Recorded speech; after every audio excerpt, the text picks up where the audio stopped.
આકાશવાણી સમાચાર પ્રવેશ અડિયેચા વાંચે છે. મુખ્ય સમાચાર. પ્રધાનમંત્રી નરેન્દ્ર મોદી આજે નવી દિલ્હીમાં કતરના આમિર શેખ તમીમ બિન હમદ અલ થાની સાથે સંવાદ કરશે. કેન્દ્રીય મંત્રી શિવરાજસિંહ ચૌહાણે આજે મધ્યપ્રદેશમાં રાષ્ટ્રીય ભૂ અવકાશી જ્ઞાન આધારિત શહેરી આવાસ જમીન સર્વેનું ઉદ્ઘાટન કરશે. કાશી તમિલ સંગમમના 200 પ્રતિનિધિઓએ પ્રયાગરાજ મહાકુંભના સંગમમાં ડૂબકી લગાવી. યુક્રેન રશિયાના યુદ્ધને પૂર્ણ કરવા અમેરિકા અને રશિયાના વરિષ્ઠ અધિકારી આજે સાઉદી અરબમાં સંવાદ કરશે. વડોદરામાં રમાયેલી મહિલા ક્રિકેટ પ્રીમિયર લીગમાં રોયલ ચેલેન્જર્સ બેંગલુરુએ દિલ્હી કેપિટલ્સને 8 વિકેટથી હરાવ્યું. સમાચાર વિગતવાર. પ્રધાનમંત્રી નરેન્દ્ર મોદી આજે નવી દિલ્હીમાં કતરના આમિર શેખ તમીમ બિન હમદ અલ થાની સાથે સંવાદ કરશે. ભારતની 2 દિવસની મુલાકાતે આવેલા શ્રી આમિરનું રાષ્ટ્રપતિ ભવનના પ્રાંગણમાં ઔપચારિક સ્વાગત કરાશે. દરમિયાન તેઓ રાષ્ટ્રપતિ દ્રૌપદી મુર્મુ સાથે मुलाकात करશે. સાંભળીએ એક અહેવાલ.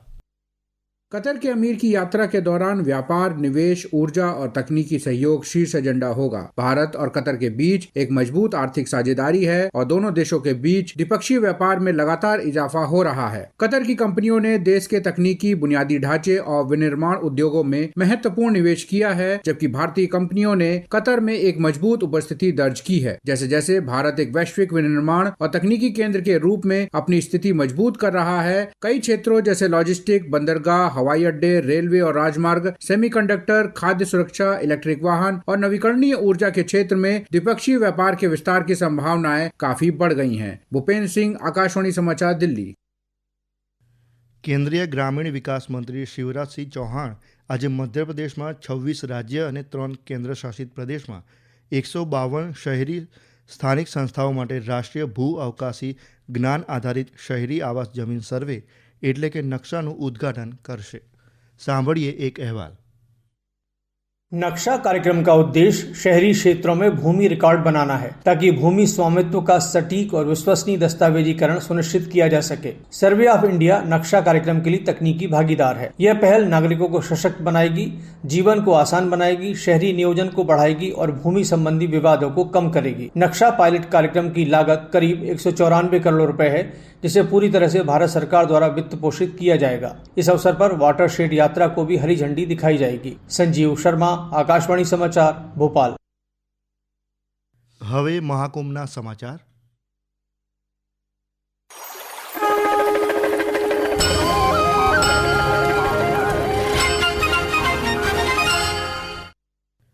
કાશી તમિલ સંગમમના ત્રીજા તબક્કાના 200 પ્રતિનિધિઓએ પ્રયાગરાજના મહાકુંભમાં સંગમ પર પાવન ડૂબકી લગાવી હતી.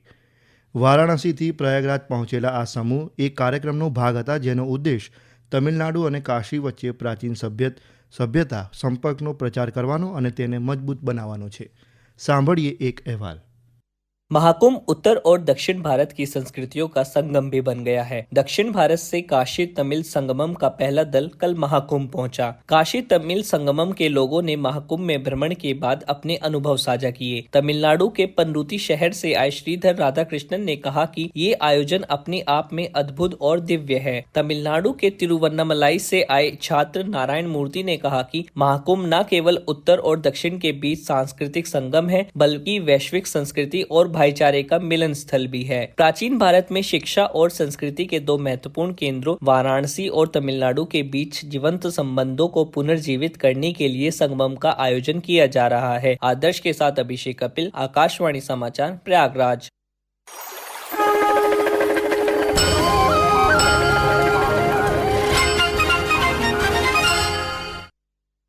યુક્રેન રશિયા યુદ્ધને પૂર્ણ કરવા અમેરિકા અને રશિયાના વરિષ્ઠ અધિકારી આજે સાઉદી અરબમાં સંવાદ કરશે.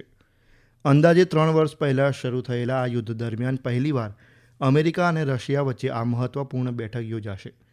રશિયાના વિદેશ મંત્રી સર્ગેઈ લાવરોવ અને વિદેશી બાબતોના સલાહકાર યુવી ઉશાકોવ આ બેઠકમાં ઉપસ્થિત રહેશે, જ્યારે અમેરિકા તરફથી વિદેશ મંત્રી માર્કો રૂબિયો અને રાષ્ટ્રીય સુરક્ષા સલાહકાર માઇક વોલ્ટજ બેઠકમાં ભાગ લેશે.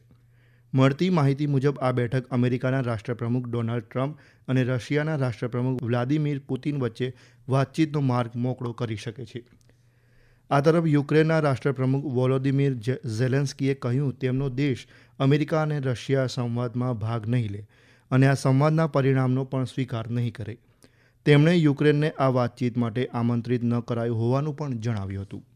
આ સમાચાર આપ આકાશવાણી પરથી સાંભળી રહ્યા છો. આ સમાચાર આપ અમારી YouTube channel AIR news Gujarat પર પણ સાંભળી શકો છો.